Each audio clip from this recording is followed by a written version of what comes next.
सोलापुरात पुन्हा एकदा कायदा सुव्यवस्थेचा प्रश्न ऐरणीवर आला आहे. फक्त 20 रुपयांच्या पेट्रोलवरून पेट्रोल पंपावर मध्यधुंद तरुणाच्या थेट राडा आणि महिला कर्मचाऱ्याला चपलेने मारहाण. सोलापूर शहरातील 7 रस्ता परिसरात असलेल्या महानगरपालिका पेट्रोल पंपावर बुधवारी रात्री सुमारे 8 वाजण्याच्या सुमारास ही घटना घडली आहे.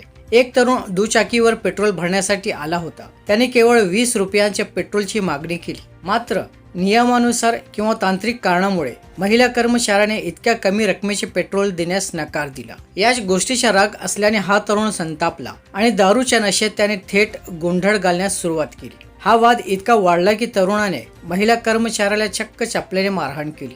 तसेच अत्यंत अश्लील भाषेत शिवीगाळ करत परिसरात दहशत निर्माण केली. यावेळी त्याने आपल्या कुटुंबियांनाही घटनास्थळी बोलावले आणि सुमारे अर्धा तास हा हाय व्होल्टेज ड्रामा सुरू होता. पेट्रोल भरण्यासाठी आलेल्या नागरिक आणि कर्मचारी या प्रकरणामुळे घाबरले होते. दरम्यान नागरिकांनी तातडीने 112 वर फोन करून पोलिसांना माहिती दिली. पोलिसांनी घटनास्थळी धाव घेत संबंधित तरुणाला ताब्यात घेतले. त्या पुढील कारवाईसाठी सदर बाजार पोलीस ठाण्यात नेण्यात आले असून या घटनेचे व्हिडिओ सध्या सोशल मीडियावर मोठ्या प्रमाणात व्हायरल होत आहे.